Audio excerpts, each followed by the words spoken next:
আমার বাবাজিরা বন্ধুগণ,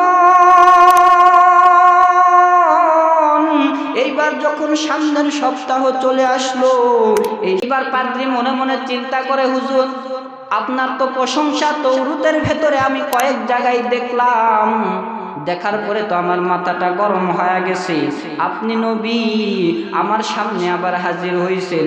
ও নবী, আপনাকে তো জীবনও দেখি নাই। ও নবী, আপনার চেহারা এত সুন্দর, আপনার শরীরটা এত সুন্দর গো নবী, এই জিনিসটা যদি আমি আগে দেখতাম তাহলে আগেই আপনার হাতে হাত দিয়ে আমি কালিমা পড়ে নিতাম। ও নবী, তাড়াতাড়ি বলেন, আমাকে আপনি কালিমা কসান করায়া দিবেন।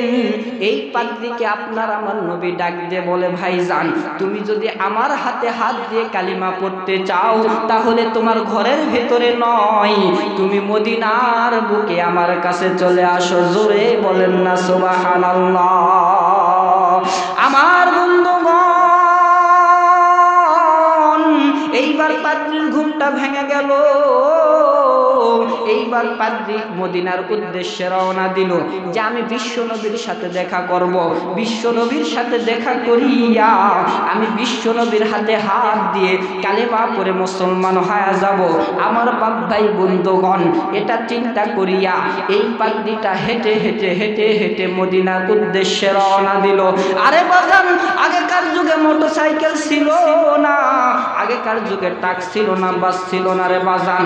এই পাদ্রীটা হেঁটে হেঁটে হেঁটে হেঁটে আপনার আমার নবীর সাথে দেখা করার জন্য মদিনার উদ্দেশ্যে রওনা দিল। মদিনার উদ্দেশ্যে রওনা দেওয়ার পরে সামন দিকে তাকায় দেখতেছেন একজন বিশাল মানুষ, লম্বা মানুষ, সুন্দর দাড়িওয়ালা মানুষ, শরীরের ভেতরে সুন্দর জুব্বা লাগানো, হাতের ভেতরে তসবিহটা লইয়া তিনি আল্লাহু আল্লাহু জিকির করতেছেন আর যাইতেছেন। এইবার খ্রিস্টান মনে মনে চিন্তা করতেছে, এই ব্যক্তি মনে হয় নবীর একজন কাছের মানুষ হবে। এই নবীকে আমি জিজ্ঞাসা করি, এই ব্যক্তিকে আমি জিজ্ঞাসা করি নবীর সম্পর্কে কিছু জানে কিনা। এইবার পাদ্রী ডাক দেয়া বলে, ও ভাইজান আমার একটু কাছে আসেন।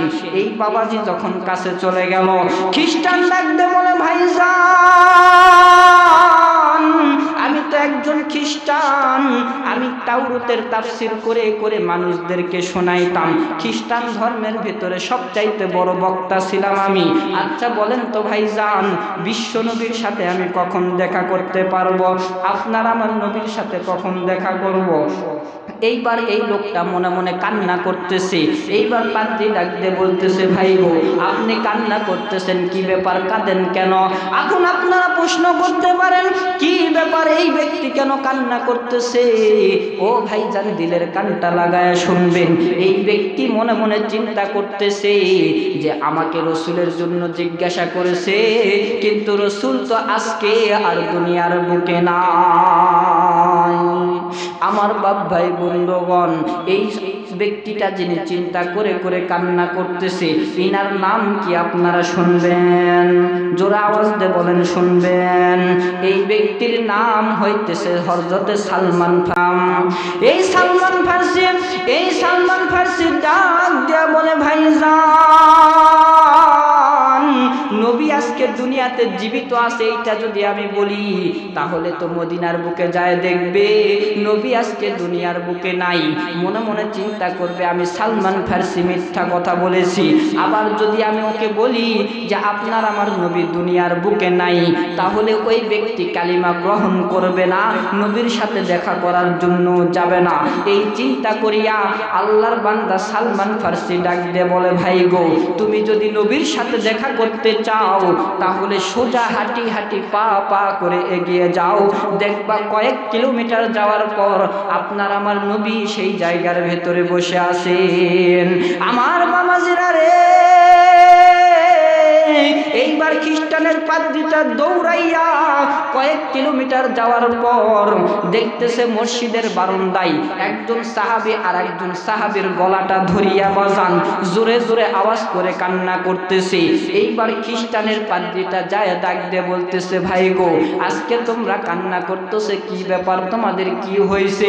সাহাবায়ে কেরাম ডাক দিয়ে বলে, ভাইজান তুমি মনে হয় জানো না, আজকে আমাদের নবী 2 দিন আগে আমাদের ছেড়ে বিদায় নিয়ে চলে গিয়েছে। আমাদের নবী দুনিয়ার বুকে নাই। আমাদের নবীকে ছেড়ে যাওয়ার কারণে, আমাদের নবী আমাদেরকে ছেড়ে যাওয়ার কারণে তিনার মহব্বতে আমরা কান্না করতেছি। এইবার খ্রিস্টান পাদ্রী মনে মনে চিন্তা করতেছে, আমি যেই নবীর হাতে হাত দিয়ে কালিমা পড়ে মুসলমান হইতে চাইলাম, সেই নবী তো আজকে দুনিয়ার বুকে জীবিত নাই, তাহলে কার হাতে হাত দিয়ে আমি মুসলমান হব? এইবার এই খ্রিস্টান পাদ্রী ডাক দিয়ে বলতেছে, ভাই গো, আমি তো একজন খ্রিস্টান, আমি নবীর হাতে হাত দিয়ে কালিমা পড়ে মুসলমান হওয়ার জন্য আসছি, কিন্তু নবী তো আজকে দুনিয়ার বুকে নাই, তাহলে কার হাতে হাত দিয়ে মুসলমান হব? এইবার মনে মনে চিন্তা করিয়া ডাক দিয়ে বলতেছে সাহাবায়ে কেরাম কি, ও সাহাবায়ে কেরাম তোমরা শোনো, আমি তোমাদেরকে 3টা প্রশ্ন করব, এই 3 প্রশ্নের যদি তোমরা উত্তর দিতে পারো